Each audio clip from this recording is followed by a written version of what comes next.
BoDean 52 Hour, folks. Today we're going to talk about the 5 things that you must get for your Harley Davidson Touring Motorcycle.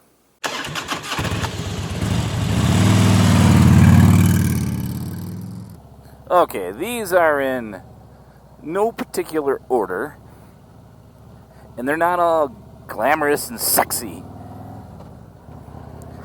But if I could only have 5, here's the 5 that I would choose, in my opinion. Number 1, I think you got to have a comfortable seat.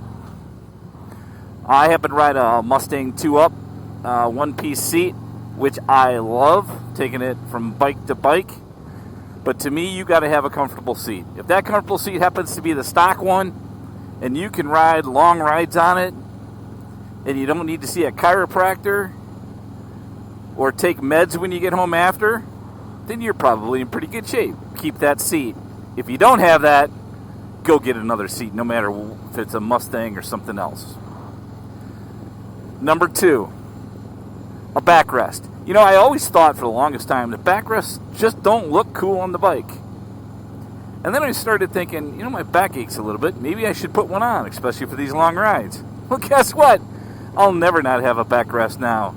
In my opinion, not only does it make you feel comfortable, it makes you sit in a better position on the motorcycle, and it's saved a ton of soreness for me, for sure.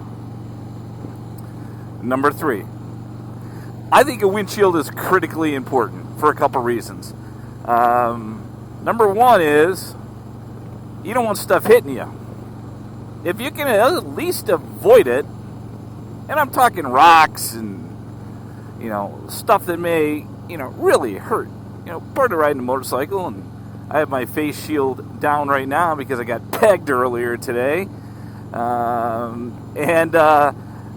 in my opinion, a shield is critically important. Now, whether it's a Clockworks, which is what mine is, or it's your stocked windshield, if that thing gets the air flowing up and up over you, it is a good thing. No matter what it is, no matter what it looks like, I'm telling you, especially when you take long rides, you won't be as tired, and you will definitely feel better when you get home. Number 4, highway pegs.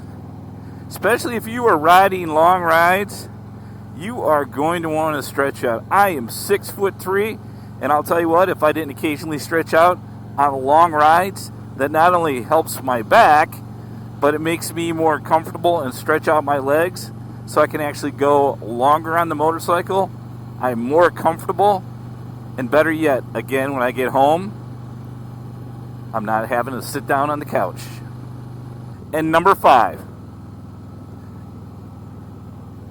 I think it's critically important, as I've seen many motorcycles, to have the right mirrors. Now, these are Harley Davidson split vision mirrors that you can get only from the dealer. I think there's some knockoffs. There's more people that have asked me about these mirrors. Honestly, it's over 100. But I really don't care about what type of mirror it is. But some of these stock mirrors, you don't have a good look. I like these because I happen to be able to see the stuff that's a little bit closer to me than I do with the stock ones.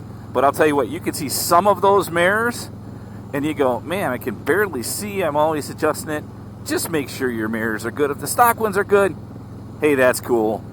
But you got to make sure that you're looking out for your surroundings, as we well know. Well, those are my top 5. There's a whole lot of more sexy stuff like bars and stage 2 and exhaust and all that stuff, which is much more sexier. But I'll tell you what, if I only had 5 and money wasn't an option, I would choose those 5 for riding comfortable on my motorcycle. Be safe out there, folks. Check out a friend, and we'll see you on the next one.